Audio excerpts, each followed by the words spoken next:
Welcome everybody. This is Secular Asylum. We are brought to you today by Retrieving Sanity and Eclectic Healing Crafts. Retrieving Sanity is everything recovery and mental health issues. Their website is retrievingsanity.com. If you have any interest of talking about sobriety, mental health, and all of those fun topics. We also have Eclectic Healing Crafts bringing us today, supporting local artists and cultivating self awareness and self worth locally. Today, we are interviewing Sean Young. He is a shamanic healer. Tell us a little bit about yourself, where you're coming from, what you do. Okay, so my name is Sean Young. I'm a man of many hats. First off, I have been on Retrieving Sanity uh, as a guest, and I absolutely love Keegan. Yeah. Amazing human being, and he connected the two of us. But like I said, I'm a man of many hats. I am a person in long-term recovery. I've been sober. I just hit my 5-year mark at the end of end of the year. Thank you. And I'm a podcaster. I'm a U.S. Army veteran. I'm a father, a son, but before that, I'm a human being. And when I got on my path that I'm currently on, I realized that I had to strip away all the labels and really find out who I am, put the purpose to the name. And so I started on this path. I'm a shamanic healer. I am a co founder with 4 other people of Pop Up Healing. We are a holistic healing team that travels the country, soon to be hopefully the world, and offers holistic healing treatments through Reiki, through energy work, through yoga, meditation, shamanic healing, what have you. So it's this path was essentially started off secular, and then it became something more worldly, and I'm all for it. I'm here for it. What do you mean by worldly? I'm curious. So when I started on this path, right, like I looked at it and I was like, I'm just doing this so I can improve myself, so I can be a better human being. But in the midst of that, I realized that Mother Earth is sick, right? And when Mother Earth is sick, because the vibration isn't high enough, and because we're not meeting the frequencies, I started contacting like-minded people, and we realized, like, in order to heal Mother Earth, we had to heal ourselves as a team, and then go out and help other people. So it's no longer just a narrow vision. It's a world vision, right? For me, it's a world vision where I want people to return back to what helped them, essentially wake up, right? And we're going to talk about the allegory of the cave. That's essentially what it is a worldview of being your higher self at a higher vibration, at a much higher frequency. I completely understand that. I have been sent out from my group to like an outside town. Um, and it's just kind of it's like isolating, but I also know that I have to be here in order for my part to raise in the way that you're saying. Because visually in my head, I'm clairvoyant and I have a very strong vision center. And so, like what you're saying, it totally clicks and registers with what we need to be doing. And honestly, I think I kind of needed to hear that. So, thank you. There's many of us out here. We just don't talk about it. It's right now what we do is very taboo, but it's becoming more mainstream, right? Through social media, through TV and media and whatnot. And so, like, I'm grateful that we have healers out here that are willing to step up and willing to, put themselves out there. Right. Yes, I know. I love honestly, like I talk about it all the time.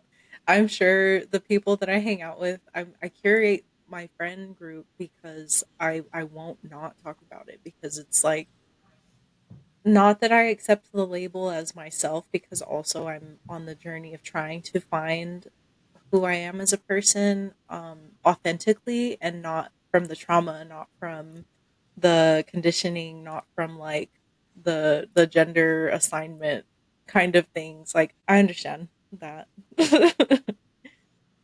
So our mission here today is we are navigating this season by using the allegory of the cave, and we are going to be starting off, uh, I guess, going over the concept of the allegory of the cave if you're unfamiliar. Basically, there is a group of people who are kept underground in this cave for the entirety of their life. They've only known the wall sitting in front of them. They have only known the shadows kind of playing on the wall from the fire from the guards who are just like entertaining these people who like probably feel sorry for because they've never known anything outside of this cave. So one of them, is it that they're released or that they escape? I think it's that they escape. They escape. Okay. So one of them escapes, goes outside, experiences this blinding light, and is just like caught off guard with how disorienting this is. And so going out and letting themselves adjust, they're like, oh my gosh, like there's an entire world out here. Just having these revelations of like nothing I knew growing up was true. Like, so going back into the cave, trying to get the people out, and they're like, "You sound insane," because this person is like so discombobulated by the darkness that is this cave.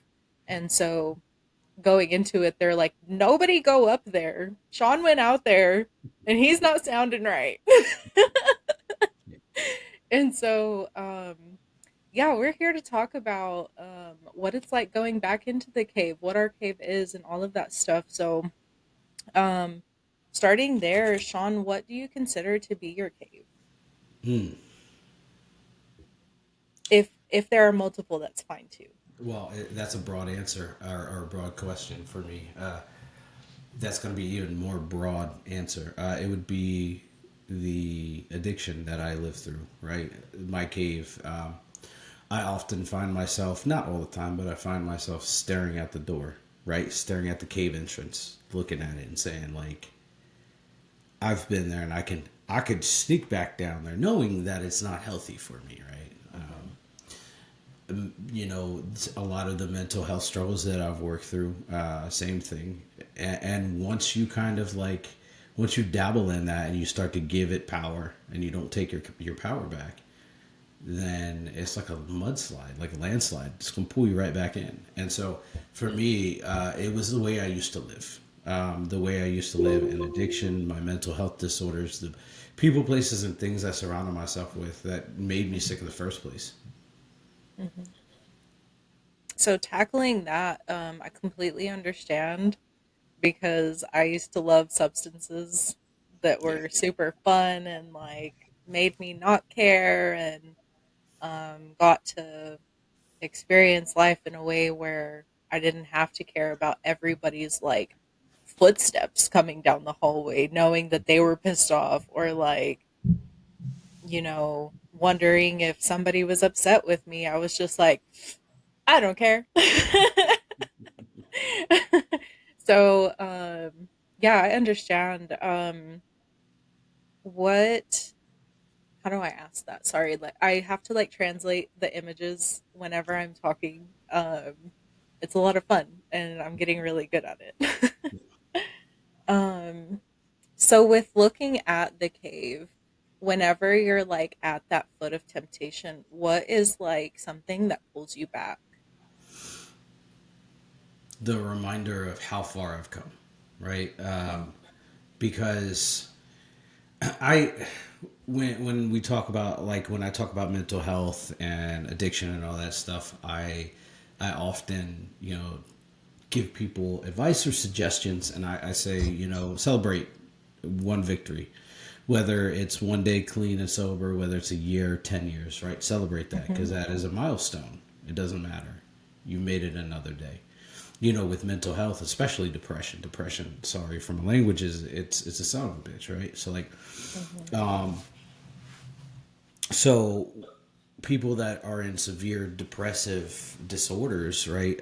It's hard for them to do a lot, right? Like it's been hard for me to get out of bed. because of my depression, and it's been hard to eat and shower and take care of myself, right? So celebrating those things, like I'm in a swing now where my depression, I'm coming out of it because of the winter. And so the other day I took a shower and I was like, dude, good job. not Yeah. not that I don't regularly take showers, right? But it's just like I did it. Yeah. And like I didn't have to write it down in a book. It was just something for me where I'm like, go shower, Sean. So I patted myself on the back. I showed myself a little bit of self love, and then I kept going, and that made me feel better. So really celebrating those milestones, and and remembering where I was to where I am now. It Yeah. really helps me, and my daughter, my kids, right? My stepdaughter, my biological daughter, they need a father that is present in their life and that's not wrapped up Aw. in mental health disorders and like addiction, right? And like they need a father in their life that's a positive role model, not somebody that I'm pretty sure you and I have grown up with. Oh, for So sure. yeah, Yeah. so they need a positive father figure in their life, role model. So yeah, Yeah, that's awesome. So while you're explaining that, I'm having this visual of you looking at a cave, but then this entire path that has like, defaulted you back there. And it's almost like there are so many different entrances to this cave. It's like there's this whole underground system of like, there it is again. And you're just, walking around like outside and like viewing the world and being able to be a part of it and yeah, not just like hiding yourself away, which is also a good job. you know, yeah, People definitely, seem, for me, I've seen people who just don't want any eyes on them. And yeah, it's like they don't want to care. And I relate.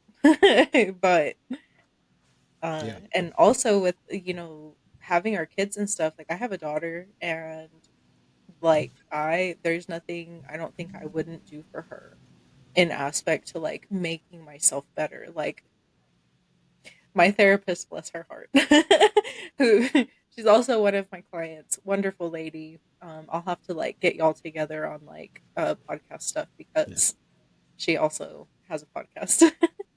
But Nice. I work with her so much to be like, I notice myself wanting to do how they raised me, and I'm just like, I don't want to do that because there's a better way. I just don't know how to like, figure this out. And she hands me the red string and it's like all these pictures on the wall and like this connects to here and there's that, and it's like I just need to try harder. Or whatever revelation I have at the day, like at the end of it. I'll share something with you at the end that I heard yesterday that kind of reminds me of this conversation. But Okay, cool. okay. So moving on to the sun coming out with that like discombobulation of like I imagine with me coming out of like my addiction, it was very like I was irritated, I was complaining all the time. Like there was like symptoms. Did you have any symptoms going on with that? Yeah, I did. I was extremely irritable. I was very angry. Um, I was, but I was more humbled, right? Like, because, like, I got clean, or I got sober because I went to jail, right? And Mhm. like in jail, you see a litany of people. And when I stepped foot out, I said, I'm never going back there again. I don't ever want to step foot back in a jail again. Yeah. And when I kind of came to my rock bottom, that was a blinding light for me because I had always blamed other people for my problems. I always said, it was so and so's problem. They could have X, Y, and Z. But in reality, as an adult human being, I've made all these mistakes and I've made all the problems for myself. And that was blinding. Taking accountability for that, and then rectifying all of it and fixing myself. I think another thing was. When I was drinking, I was the life of the party. I loved to be the life of the party. I loved it. I loved to be the center of attention, and now I am okay not being the center of attention. I'm okay being another face in the crowd, and I'm okay with being at home by myself and not having to look for validation in other people. Right. Yeah, I see that there's like this beauty within being somebody until somebody discovers that you're somebody. Like then it's like, oh, I really want to talk to this person and like kind of dig a little deeper in there, and it kind of gets us excited about like, well, what is this person going to bring out in me, and like, Yeah. and it's like this fun that nobody talks about. It's like this connection of like exploring other people's personalities so that you can find what they've learned and like learn from it and see what they do for fun and like find the fun in that, and it just opens up a whole nother connection. So I can totally relate with like wanting to just kind of sit back until somebody's like, oh hey. I've learned especially in this past 2 years, I've learned that the universe brings people to you. You don't have to seek them out, right? The universe will bring people into your life, will bring situations into your life. You don't have to work hard. And I'm not I saying that you have to work hard, like that's a thing. Yeah. Like just sit on your butt. No, no, no. I'm saying like you don't have to work hard. You manifest it and you work on manifesting it through your chakras, right? And then out of nowhere, a situation will pop up and you're like, man, that's what I've wanted for my whole life. Yeah, I'm gonna actually write that down because that resonated with me super hard. So Look, here's a prime example. I had a hard time with money pretty much my whole adult life. And if I had it, I blew it and I didn't prepare for my future. And which is very, I mean, that's the generational trauma that we face is our parents did the same thing. Mine did. And so earlier or last year, I said to myself, I want to buy a home, right? Like that is my goal. But how am I going to do that? And I said, I don't know how this is going to happen, but it's going to happen. And when it does happen, it's going to be great. yeah. And literally April of that year of last year, I got financially free. I cleared up all my debt, and at the end of April, I got a call from the veteran community, like lenders, and they were like, "Hey, we can put you in a home." Nice. And That's amazing. yeah, Congratulations. thank you. And my significant other was like, "Well, how are we going to do this? How are we going to do that?" And I'm like, "The universe will provide." No, Right? that's exactly what I have to tell my husband because like we're literally in our own house now.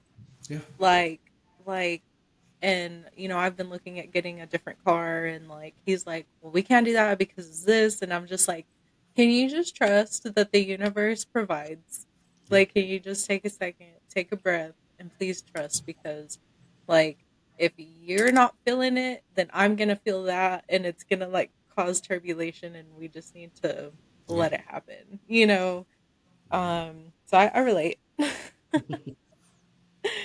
um So what about like going back into the cave? Like, was it like a cold turkey thing for you? And was it like, because like for me, for example, I had my kid, I got pregnant, so I couldn't, you know what I mean? And like, I've had nights where like I go out again and I see everybody doing what they're doing. And as a medium, it is wild because I will be sitting there, my nose starts tingling, my tongue and my throat go numb, and I'm just like, drugs without the drugs? Weird. Yeah. Yeah. It's Uh, so weird. I could just pick up on everybody around me and it's just like, oh my gosh. Well, on top of that, too, being a medium, if you use those substances like that, that leaves you defenseless, and Very that's something a lot of people don't understand, right? Is when you're when you're using your gifts and you're applying yourself. If you use any mind altering substance, you're leaving yourself defenseless. You're leaving yourself wide ass open, and that is never good for anybody. Yeah, I think that's why I'm like more so okay with like natural stuff. Yeah. Because it is chargeable. You can Yeah. charge it to do what you need it to do, including shielding yourself, Yeah. including being productive or making yourself relax or, anything else that you're needing. Stuff like that is very magical, Yeah. especially with like how you view it.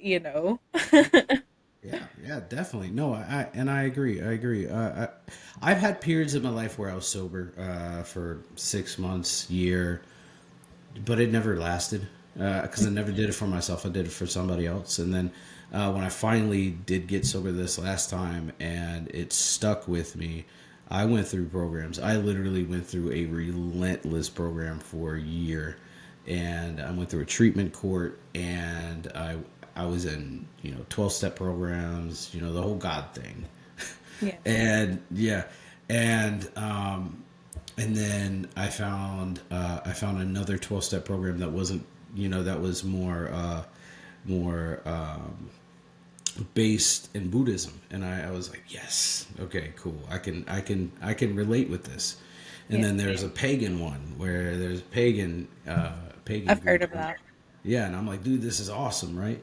But then I started getting myself rooted in everything. Like, I took, as the perfect alcoholic and addict that I am, I took all of my problems, shoved them in a box, and said, "We're working on them right now, all of them. Let's do it." And yeah, I did. And I mean, I'm still work in progress, and that's okay. Hmm. I'm not perfect. Nobody is. Um, but I think that I'm a lot better now than I was. But uh, I've stepped back in that cave, and I'm like, man, it's really dark in here. It sucks. I don't want to come back in. And I've definitely gotten to low vibrations, right? I think we all, we Oh yeah. fluctuate in the high, medium, and low vibrations, depending on how our days are going. But I've definitely been stuck in low vibration for a while. Not now, but I have been. And I really started like being able to see like the world around me, how glum it was, and how like Hmm. it was not great. It wasn't a great way to live. And when I kind of like stepped back out of it, it was like I liken it to like taking the blinders off or taking sunglasses off. You take them off for that first time, and life becomes more vibrant and like Hmm. more beautiful. And I could have gratitude for things, right? I could have gratitude for the sun because the sun is shining down on my face and it's giving me vitamin D, right? My feet are planted firmly in the ground, so I'm able to connect with Mother Earth, right? And so, like, all those things, right? And it's just like this overload of gratitude that I'm able to experience, and I'm able to experience life for what it's worth, not life the way I want it. Hmm. Yeah. I So going back to like the whole like 12 step thing, kind of talking about, this is where your worth is and stuff. I think that it's really important and a part of like my mission here to make sure that people know that they are valuable Hmm. whatever they're doing. It doesn't matter if you're laying in bed for 12 hours, it doesn't matter if like you want to go to the skate park all day. It doesn't matter if, you know, you're working your life away. Like outside of all of the things we're doing, we have value already. Yeah. And I feel like that's not really talked about a whole lot.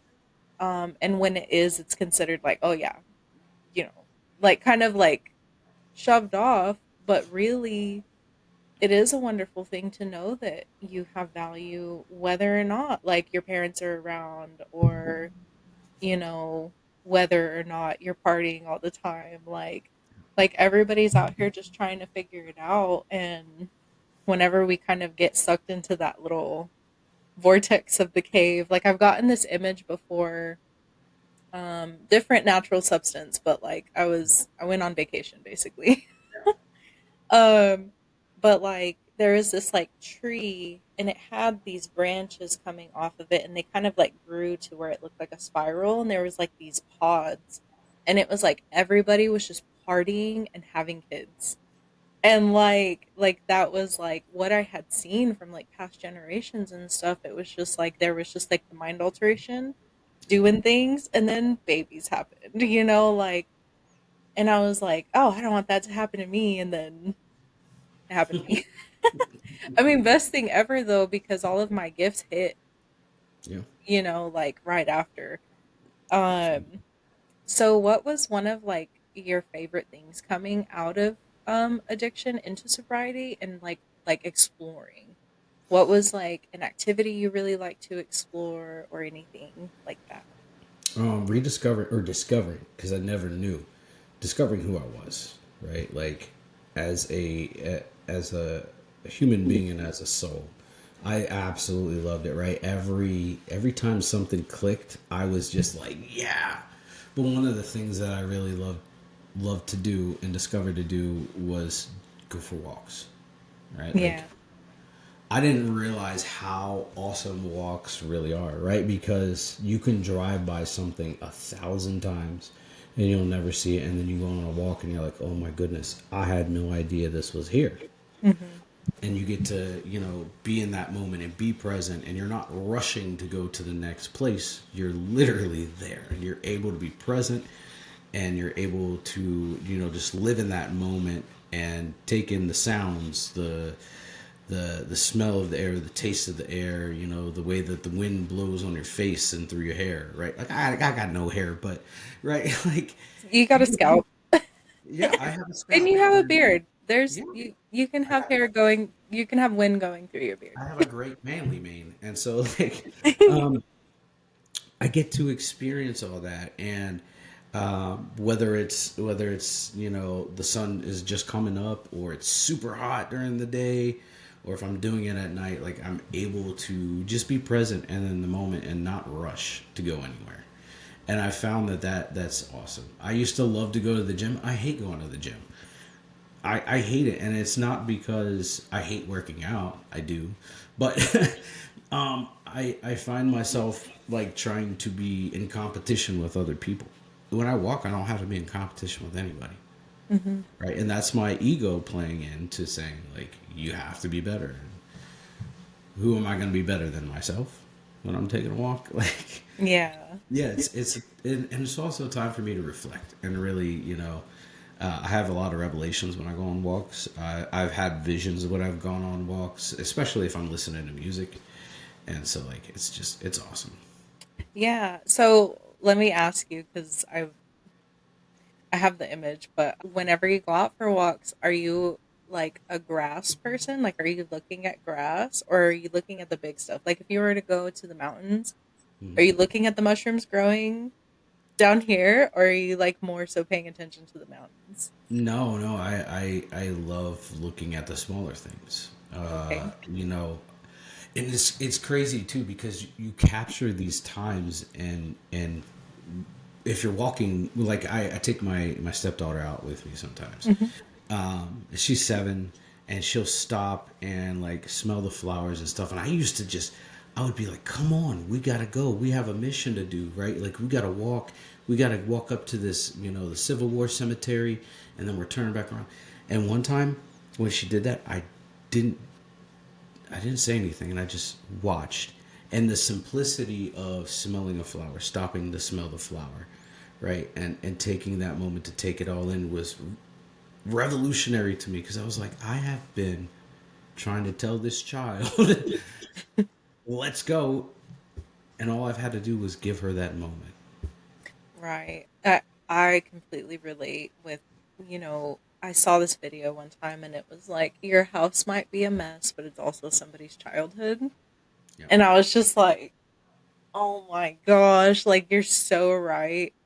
And it's so hard for me to like slow down and be present sometimes. So completely relate on that. But no, whenever you're explaining like going on a walk, I just kept seeing myself look at the ground. So I wanted to ask, and yeah. I I'm think glad when my I get intuition. to, I think when I get to my destination, I'm more of look around and see everything around you. But when I'm actually walking, I'm paying attention to things, and I'm very much connected, very Mhm. much connected. I think unfortunately, whenever I'm trying to go out on a walk, I'm concerned about people around me Yeah. and just being super alert. So it makes walking really hard for me unless like my husband's with me or something. Yeah. Because like we'll go on hikes. Last time we went on like a 5 mile hike and that was Mm, crazy. It was at the Devil's Bridge over in Sedona. nice. Amazing. Yeah. Oh, speaking of Sedona, have you been to see Um, the guy that connects with Brashar? Bashar. I started listening to him. Yeah. I've seen That his Sedona special. I know. it's changed my life. Like, and I just listened to it yesterday. No, I watch his stuff and it's just like, my gosh, why can't I be that logical all the time? Why do my hormones have to do this to me? Like, Yeah, why do I have to eat trash that make me anxious? right. Yeah, and it's just the logic that he brings to the conversation, right? Mhm. Where I think there was one lady where she said, "I hate myself," and he was like, "Why do you dislike yourself so much?" And it's like that is the easiest question, but that is the most broad answer you can give, right? There's so many reasons why human beings can hate ourselves, right? But I I think think, go ahead. sorry. No, you go ahead. Finish. I was gonna say, I think at the end of the day, he also said, he said the word God, but he said God is a mirror. What you look at, you're gonna get back, right? So like, in essence, like the way that we present ourselves to society or like to humanity, we're gonna receive that back. Whether it's somebody driving erratically on the road, right? Like my Reiki healer had somebody follow her to a session and stopped and started freaking out, and all she did was like laugh and smile at him, and it Oh my God. changed it changed the way that he reacted to her. Mhm. What you give is what you get, and that Well, and sometimes. it's like she's not like, even if she did get in front of him or whatever, she's not doing it personally. Like, that's like, that reminds me of the four agreements where it's like, don't take anything personal, like Yeah, at all. It has little to nothing to do with you. It doesn't matter if they're like acting ugly towards you. It has nothing to do with you. absolutely. Um, but no, Bashar, man, like he's like the guy who channels him. I always forget his name because it's always like, oh, it's Bashar. But like, I've known trance mediums, and Sylvia and Pam, rest their souls, passed away recently, like in the last year. But Pam would channel Sylvia, and I only ever knew her as Sylvia. And but it didn't make sense to me because when I looked at her, Pam had like blonde hair, like very like kind of Reba styled. Hmm. But like, when I looked at her, I saw somebody with like dark, slick back hair, like, and I could see whenever they would talk through her. You know what I mean? Like, and then another instance like that, I'm gonna tell you this because I feel like you'll enjoy it. So one of my friends, I go to one of their classes because I can understand the light language that they speak, like Hmm. specifically them. And so I go and I'm translating for this class, and it's like literally telling the entire story of how we are basically like this spiritual soup underlying, like, from life, like not this physical life, but like beneath it. And how we're like, please, please, please let me touch and see and feel. And like, I just want to go taste and, experience this. And they're like, granted. And it like goes through like the drum, like I could hear the drums whenever they were speaking light language. And I was just like when I looked up at her, like talking, she was doing this, just looking up and just like doing this. And it was like being pinched off into the womb and just experiencing touching the inside of the womb, So like, I can see also whenever all of the different like spirits are talking through this person. And I'm just like, oh my gosh. And it gets me really excited. And that's like what I really love, I think, about exploring my gifts, is being able to do new things all the time. Yeah. And I'm just like, man, why is this not working like it usually does? And it's like, oh, because I do it different now. Yeah. And I guess the people, like, everybody is different. Literally, like, I will get people who are clairsentient or like claircognizant, and I will feel in my body where I need to work. instead of seeing it. So it's like a different experience for me, and I don't know. um so getting back on the train, we had to stop for a scenery break. I'm gonna pump the brakes for a moment. um so I guess like returning to the cave, and it being so dark, like what kind of like ostracization did you face in this? Um, I think like stepping back into it, all the times I've relapsed, stepping back into it, it was kind of like well, here we go again, Mhm. right? Like every time it got worse. Every single time it got worse, right? I could be around a different group of people, but every time my situation would be worse, right? It was I'm going through a divorce, or I'm coming back from a deployment and my family is leaving, right? So like just every single time that it got systematically worse, and every single time that I thought that like I had it and I got it, like I just put more sunglasses on, and I got deeper into the cave, and I just kept it, I was like a glutton for pain. I loved it, right? Like as much as I hated what was going on around me, I loved it because it felt like I could have an excuse to act any kind of way. Mhm. But I secretly longed for like a place to belong, right? Like I just wanted to belong somewhere, so I put myself in situations where I felt like I belonged, and like this is who I really am, but it's not really who I am. And it was just the madness, right? And like you talked about it when he came back down into the cave and he started talking about all these things. People are like, "You're crazy, you're insane." Well, yeah, yeah, I'm insane for coming back here, right? Like coming back to this place that put me that caused me so much pain in the first place.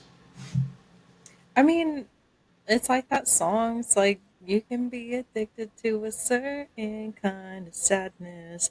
And Yep. it's so true. Like I feel like a lot of the time like mm, the trauma that I've experienced will kind of pop up and I'm like, "Oh, sabotage it.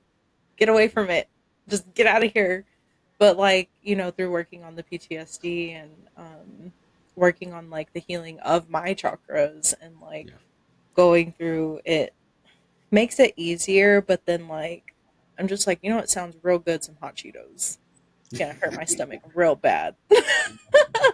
I love ice So cream. What do sounds it. good? A pint of ice cream. Exactly. And it's like I heard somebody say one time, like once you're an adult, I tell my kid all the time, once you're an adult, you can eat an entire sleeve of Oreos, but the thing is you can eat an entire thing of Oreos. you know. Yeah. So it's really hard to learn how to pace yourself when you grow up in such a chaotic Yeah. setting and having any sense of like stability or like healthy coping mechanisms or anything like that. But like the people older than us, they don't understand that. Like there's shame in that area and they don't want to touch it. No. Um and it makes it hard. It really does. um I wanted to ask more about like the healing aspect of what you do. Like what does that ritual kind of look like if there is one? Well, so first, I have to work on myself, right? Like it's a continuous work. Like I said, I always have to work on myself because I always find something else that's. I don't tell myself that I'm broken because that would indicate that I'm disposable, right? Mhm. And so I hear so many people in society say, "Oh, I'm broken. I'm broken." You're not broken. You just got some cracks and dinks in the armor that we need to weld back together. But I never refer to myself as broken. But there's always something that I have to work on, right? Whether it's my anger, my patience, my temperament, whether it's my self confidence, right? It's just something I always have to work on. So I have a team of people that I work on, or that work with me, and in turn, I work with them. But what I really do is I do a lot of life coaching because a lot of Mhm. as human beings, we have the answers to our problems, but we need somebody there to kind of hold that door open, Mhm. Exactly. So we have the answers to all of our problems. We just need somebody to open that door for us and then like usher us in. So I do a lot of life coaching where it's a lot of mind body dialogue. Then it goes into past life regressions. Mhm. Sometimes it'll go into healing the younger child or the younger self. Sometimes connecting to our guides and our guardians and like directly talking to them. Other times it's connecting to our higher selves, right? Like I think that is the ultimate version is like connecting to your higher self to get that understanding of like what your mission on this earth is, right? Like we're not going to get the full thing, but like show me something so I have a path to start on and I don't feel like I'm lost. Right. And then really working with my team, right? Like so, we have somebody that works in hypnosis on our team. We have meditation hypnosis, kind of Mhm. the same. Then we have somebody that is an herbalist. She works in runes. She does yoga. She's like a master of everything. She's great. I love Has her. a lot of hats. Yeah, yeah, Yeah. yeah. This woman is constantly coming up with something, and I'm like, let's Can do it. relate. And then we have our Reiki master, and she does, Reiki. She also does sound healing. She does crystal healing. This woman does everything. And then me, right? So I feel like the least qualified person in my whole group. But as a shaman, it kind of encompasses everything, right? So I can Well, go and into. on the shamanic journey, sorry, I have to put this in here Go ahead. because Go ahead. you're bagging on my dudes for a little second right here. But like with the shamanic journey, it is constantly evolving. You are Yes. constantly bettering yourself. It is not for the faint of heart. So you're doing something out here. Yeah. So I in the process of being a shaman and learning what it is, I actually looked it up and looked up the word shaman, right? Mhm. And essentially, like, there's a lot of people that in this day and age would say cultural appropriation, right? Because, like, when you think of the word shaman, you think of Native American, you think of Mhm. Buddhist monks, shaman monks. But every civilization since the beginning of time has had a shaman. Mhm. Like Druids have had shamans. Vikings have had shamans. They're named different, but they do the same thing. And the root of the word shaman means warrior, right? So Mhm. somebody that is a warrior, a spiritual warrior for that matter. The shaman in Native Americans times would stand at the front gate, and when warriors would walk through, he would cleanse them and Yeah. wipe them off, right? He was that person that if you said, hey, I've got an evil spirit, he was working to cleanse you of that evil spirit, Mhm. right? And so like that is really what it is, whether it's through energy healing, crystal healing, holistic medicines or herbal medicines, yoga, meditation. It encompasses everything. And even my teacher, because she was like, okay, what is a shaman? And I said that. And she's like, that's cool, but what else can you do? And I was like, I don't know. What can I do? You're the teacher. Teach me. And Mhm. she was like, there's a litany of things. You could be a demonologist if you wanted to. Mhm. And as a human being, I'm more enticed with the dark side of things Mhm. than anything else, but I realize like that's not my path. Mhm. Well, I mean, okay, so I was just talking about this today. But like people always seem to have this dark versus light attitude where I really feel like it's more so dark and light. Like one cannot exist without the other. And whenever sometimes they're little butts and they don't want to do what we say, but casting stuff out is like you can be like, hey, it's time to go. Like one time uh short story, we had somebody on the table and his leg was hurting so bad, like he could not figure out why. And the other guy was over there looking at it, and everybody was standing around the table, and I'm standing at the doorway just kind of like, you know and I'm looking at his leg and I can see there's like this slithering thing in his leg. I was like, hey, I can get that out. And this is before I knew how to put on spiritual gloves. Yeah. So there's an after part of that story. Yeah. But I went over and without realizing it, I'm speaking light language and I'm like, okay, come on, it's time to go home. And literally, they were trying to pull it out. And I was like, come on, let's go. And it just slithers right into my hands. And these things, I see them on people a lot. Like, there are different types of things that stick onto people. And it all depends on, their state of mind and their insecurities. They're like, it opens different doors for different things, and it depends on the person of what they're like kind of going through, on what goes through. So these little snake things look, they look kind of like leeches, though, like long like snakes but leeches. Yeah. And so whenever I talk about them, they're just like, don't you talk about me, and they like try and get on me, and I'm just like, look, bro, I'm just trying to let other people know you're there. So I want to like illustrate these things. I'm also an artist, Yeah. so like I want to illustrate it and do like a little picture book or something, and like put what the symptoms are and all that stuff. Yeah, um I think one of the ways also that I look at light versus dark is I look at it as like living your life based out of fear versus living your life based out of joy, right? Because like mhm, there's two reactions, right?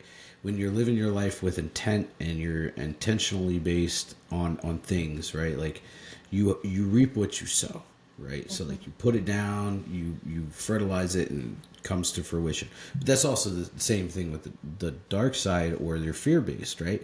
So like when you walk through life, and some people have trauma that I have it too, that that gives them that fear, right? It was mhm, introduced to them and kind of given like a gift, a shitty gift. Sorry for my language, but a terrible gift nonetheless. And so like they live their life based out of fear, reactions out of fear, and so they take that seed and they put it in the ground, and what they get in return is fear. And so like you're mhm, perpetuating that fear based off of fear, and you're pulling that fear out.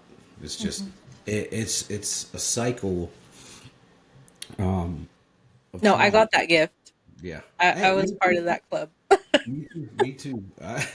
I There got it. was so much fear that was cultivated in my house growing up, that it was just like there was also like praise going on over it, but like in another way, but it was still praising that. And so like it cultivated this fear. And for me, like from my understanding, is like I feel like the way that people perceive God is I perceive love, like authentic love. And so fear to me is kind of like the counteract of that. So like for me, growing up with people who were uber religious like that, it was like you're worshiping a false god. Like you're literally letting this stuff control you and live here. Yeah. So I like went through and cleansed that house not that long ago, Yeah. and the my grandpa was like growling. Wow. It was intense. He was like, I'm just burping, and I was like, Wow. You bet you are are. you? Bet you are. That's a long burp. I grew Like a up. I grew 20 up. minute burp. Uh, I grew up in a household where I was told that if I didn't act a certain way, I was gonna go to hell, and like I Classic. yeah, it's super classic. And when I got of age to like be able to think for myself and like make adult decisions, I came to realize I don't want to follow a religion or a God that would tell me that I was going to hell for being a human being. Dang. Interesting. I always find it coincides to me with like the spanking, like getting spankings instead of like sitting there and talking your kid, even though it takes about 20 times, even though it takes about 20 times Yeah, to like talk them through why this is bad, or why, not necessarily bad, but like why we don't do that or whatever. Um, it's always interesting, yeah. like just hearing that. I guess I'm just like, that's weird, but anyway. Yeah. So I have one more question for you that's kind of like a two-parter a little bit. So I want to know about your first paranormal experience, and I want to know about your most intense paranormal experience. Okay. My first one I can remember happened in the house I grew up in Sharpsburg, Maryland. I was 15 or 16 at the time, and they were like back to back. And so the first instance that I had that I can remember, I was sitting in this dining room that we had, and it was lined by windows, and the windows kind of met with the hills, so there wasn't much wiggle room back there. And I was flipping through the channel, like you remember the old TVs where you change the channel, it'd fade to black, and then come back up. Well, there's Hmm. two red dots in the TV, and I'm like, that is weird. I've never seen this before, so I just keep flipping through the channels, and it just never moved. And I turned around, and when I did, it was there, and it was just the dots, and I kind of was like, oh. And I stood up, and when I stood up, it stood up with me, and I moved to one side, it moved to one side, and then I ran and told my grandma.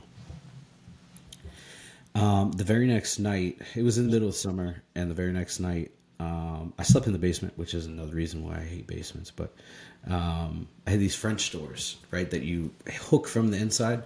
And so, middle of the night, power goes out in the house in the summer. Don't know why.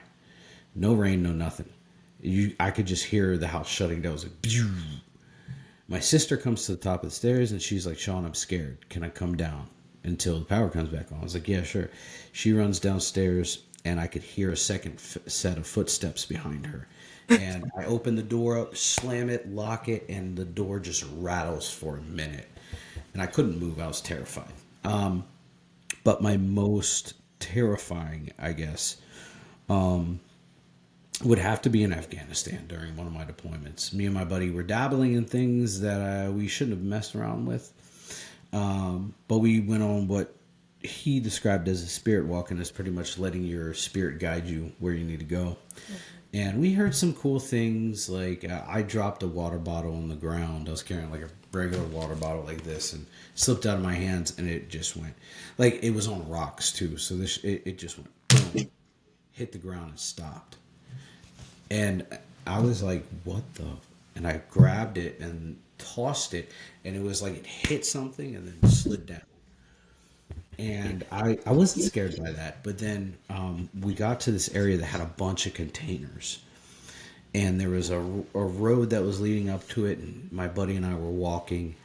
And I just got this like gut wrenching feeling, like tightness in my stomach. I got the goosebumps, the hair standing on end. I got like really nauseous, and I have never seen anything so clear. And it was like this massive. I don't even know to call it a demon, but it was something nasty, and it was like jumping from Connex to Connex, just poo, poo, poo.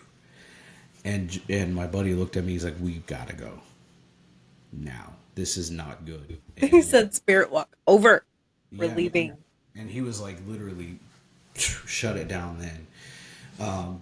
But at the time, I was also my home station was in Italy, in Vicenza, and so him and I did a spirit walk there, and we were walking at night to this church in the middle of the town called Monte Verco, and there's a whole bunch of lore around it, and there's these like grape rows that run through just on one of the sides, and so normally we would run around there for physical fitness, Mhm. and we're walking on the side of this road, and I look over, and it's dark, like there should be nobody out there, but there's these three figures in a row walking.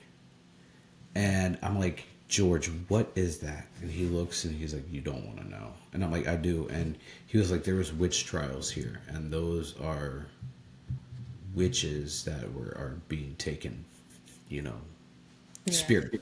And I was like, oh no, Oh, the residual. Oh, I have a story for you another time. that yeah, it was just. pure gut wrenching to see that, right? Because like you hear it, and then you kind of experience like residual energy from that, and it's just like that sucks. Mhm. Yeah, it's not really a story, it's just, like, my theory on, like, the I have a particle theory. I'll actually email the Okay. paper that I wrote about it to you. But, that's crazy. Even to think about it too, like people like you and I, we would be considered witches back in the day. Oh, for sure. We would I'd be cease burned at the stake. right. We would cease to exist. I'd be like that dude in Salem that was crushed by the rock. Mhm. Even 30, 40, 50 years ago, we would be put in insane asylums and told that we were mentally unstable, right? And to see what is going, and even for addiction too, right? Like addiction, people were put in insane asylums and pretty much locked away until they either died or they died from unnatural causes, or they succumbed to their illness. Mhm. And so the strides that society has made in that prospect is amazing. Oh, for sure. Like, I am so glad that I met my husband and that he has been so supportive of my gifts developing, my work. Like he likes the tea. He likes to know what happened when I got home. Like just kind of I I'm shocked that I have that kind of support, especially considering those things. Yeah. Because let me tell you, if I would have been with anybody else, they would have been like, "Oh, take her out." Yeah. Yeah. No, and like I'm really happy too. I got my own little space, right? Like I got my table full of crystals back here, Nice. and I've got my Palo Santo over here, my Palo Santo sticks over here. I got my chakra stones over here, and a bunch of other stuff over here. And when my girlfriend opens the door, she's like, "What did you get today?" And I'm like, "Are you ready for this?" No, it's never a dull day for No. sure with this line of work. Yeah. Definitely. Definitely. Well, do you have any questions for me? Hmm. When did you when did you realize that you had abilities or gifts? So I learned to use them after I had my daughter because that was when everything was just like boom, like you do this, you know. Um, but before that, um, the first experience that I ever had where like I knew I could see things was I started dating this guy for one day. Mm. I was laying next to him, like right here, like my head was like right here, like looking at his arm. And I saw this like triangular shaped face that was like very similar to the Exorcist face that flashes on the screen, but Mm. like white with yellow eyes, teeth, all the teeth. And I blinked and I was like, why isn't it going away? And he's freaking out because he sees a girl behind me, apparently. I didn't see her. But then I'm like, okay, we gotta go because my roommate has work in the morning and I'm not trying to piss him off. So we go park at the Walmart and I'm like, we can't date. The girlfriend dies. Like the partner dies with stuff like this. I don't know how to help you. Sorry. Yeah. Which Che, if you're out there, I know how to help you. But also you have to say sorry for spitting at me. You heard it first. You heard it first here. um, but no harm, no foul. Yeah. Anyway, so we go there and he's trying to blame me for this happening. I'm like, well, has anything like this ever happened to you? And he's like, well, yeah. I was like, the audacity. But I was like, what do you mean? He's like, well, every time I try and like get happy, like this happens. But also, like, we go back and you can just feel like the awfulness of whatever was there. So I instinctively put my hands up. like had kind of like when you're baking a cake and you're Mhm. scraping the bowl like that. It looks like that. It's like kind of silicone-y. I put my hands energetically above the like right between where the air hits the ceiling, put it there, scraped everything down, and I just brought it into this ball. And I know now to transmogrify that energy, but then I was like, open the door, open the door. And I just pushed it outside. And I was like, that was weird. Anyway, you gotta go. Yeah. So, yeah, that was my first like understanding that I legitimately was not imagining stuff in my head. Well, that's good. Yeah. It's good. I think a lot of, a lot of people when they start to walk down this path, or they're at the crossroads, I would call it. They think they're crazy and they think it's all in their head, and it's most definitely not. Hmm. You're not crazy for experiencing things, and and and I think that a lot of people are afraid to step past that, right? Hmm. To see that and be like, oh, this is terrifying. Yeah, it might be terrifying in the moment, but it is so awesome on the back end. When you Yeah. start doing stuff that you and I do, it is awesome. Hmm. Because not just like the cool stuff that you see, but like helping people, right? Being able to help somebody change either how they view themselves, or help heal them is just awesome. It is. Like, I've had to completely reconstruct people's chakras before. They've completely destroyed them because they've had this hate for themselves all this time. And I've had to not weld, but like fill the cracks that happen, especially like within the heart chakra. I get a lot of cracks in that area in the solar plexus where people are taking in too much and stuff, and we just fill it back in and it just meshes back together.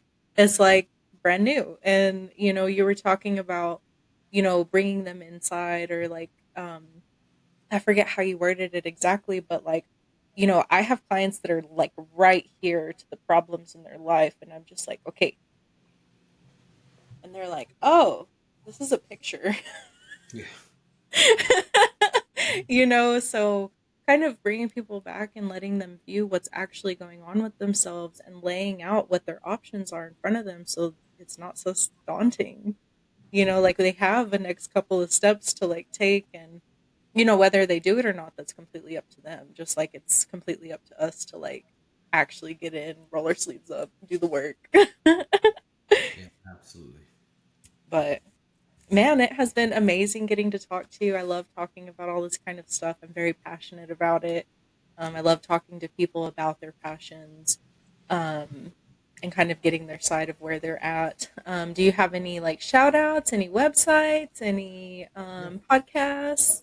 Yeah, so I'm pretty active on all social media. I got TikTok. I'm the Sober Shaman Sean on TikTok, on Instagram, Sober Shaman Sean. You can find me, Sean Young. Where Carly and I are friends. But I have my podcast, Recover Out Loud and Beyond Okay. the Veil. It is on YouTube and Spotify and pretty much anywhere you can find podcasts. And as far as my healing cohorts go, popuphealing.net. We just launched it not too long ago, and yeah, we're going to start booking for pop up retreats around the country.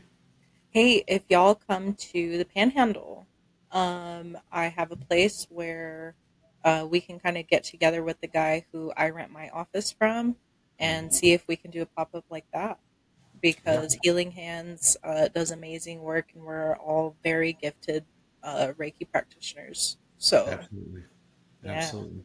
We have a big event that is in the works, being planned for Florida, and Okay. we're going to be Florida's a working. good spot. Yeah, we're going to be working with a bunch of veterans down there, and I'm really excited about it. And obviously, because that's my community, Yeah. uh, but yeah, it's an alternative to what the VA has been pressing and Wounded Warriors have been pressing. Hmm. And we're just looking to open up and help people raise their vibrations. Awesome. Yeah, our Mother Earth needs it. She Yes. needs it. Yeah. Yeah. We do. um, yeah, so y'all keep up with like stuff like the Schumann resonance report. If you're feeling funky that day, look into it. See if it's you, if it is, like if it is the Schumann resonance coming, like the that energy coming in from space, like, be sure and do some extra grounding that day. Get with people like myself and Sean to figure out what's going on and why you feel so heavy. Uh, our Earth needs us. Yes. Yes, she does. Well, thank you so much, Sean. I look forward to interviewing you again next season. Not sure what that's going to look like yet, but I'm sure it'll be awesome. Absolutely, absolutely. Thank you for having me. I'm grateful for you. Yes, likewise. All right, bye, everybody.